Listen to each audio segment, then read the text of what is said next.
নমস্কার বন্ধুরা, আজ আমি আপনাদের দেখাবো যে আপনাদের ফোন দিয়েই কি করে আয়ুষ্মান ভারত কার্ড আপনারা অ্যাপ্লাই করবেন ঘরে বসেই। ঠিক আছে, তো ভিডিওটি স্কিপ না করে পুরোটা দেখবেন। তো সবার প্রথমে গুগল ব্রাউজারটি ওপেন করে নেব। ওপেন করার পর সার্চ বারে লিখবো আয়ুষ্মান ভারত, লেখার করে সার্চ করব। সার্চ করার পর বন্ধুরা দেখতে পাচ্ছেন আপনাদের সামনে যে পেজটি ওপেন হয়েছে, ওপেন হওয়ার পর যে প্রথম লিঙ্কটি NHIM যে অফিসিয়াল আয়ুষ্মান ভারতের লিঙ্কটি আছে, এখানে আপনারা ক্লিক করুন। ক্লিক করার পর বন্ধুরা দেখবেন আপনার সামনে এরকম একটি পেজ ওপেন হয়ে আসবে।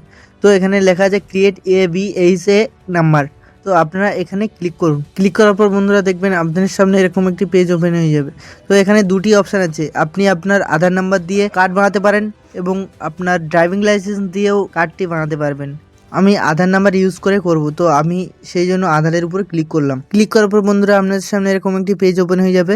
তো আপনারা প্রথমে ওখানে আধার নাম্বারটি দিয়ে দেবেন। দেওয়ার পরে বন্ধুরা আপনারা আই অ্যাগ্রি অপশানে টিকমার্ক করবেন। দেওয়ার পর বন্ধুরা আপনারা ওখানে ক্যাপচারটি টাইপ করুন। ক্যাপচারটি টাইপ করার পরে আপনারা নেক্সটে ক্লিক করুন। ক্লিক করার পরে বন্ধুরা আপনাদের মোবাইল নাম্বারে কিন্তু আপনার OTP কিন্তু চলে গেছে। তো আপনারা OTPটি ওখানে বসিয়ে দিন। বসানোর পরে বন্ধুরা আপনাদের মোবাইল নাম্বারটি ওখানে দিয়ে দিন। মোবাইল নাম্বারটি দেওয়ার পর বন্ধুরা নেক্সটে ক্লিক করুন। নেক্সটে ক্লিক করার পর বন্ধুরা দেখতে পাচ্ছেন আপনাদের সামনে কার্ডটি কিন্তু চলে এসছে।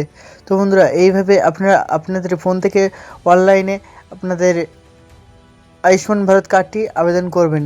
তো বন্ধুরা ভিডিওটি যদি ভালো লেগে থাকে তাহলে চ্যানেলটিকে সাবস্ক্রাইব করবেন এবং ভিডিওতে একটি লাইক করবেন এবং আপনার মতামতটি কমেন্টে জানিয়ে যাবেন যে নেক্সট কী ভিডিও আমি বানাবো।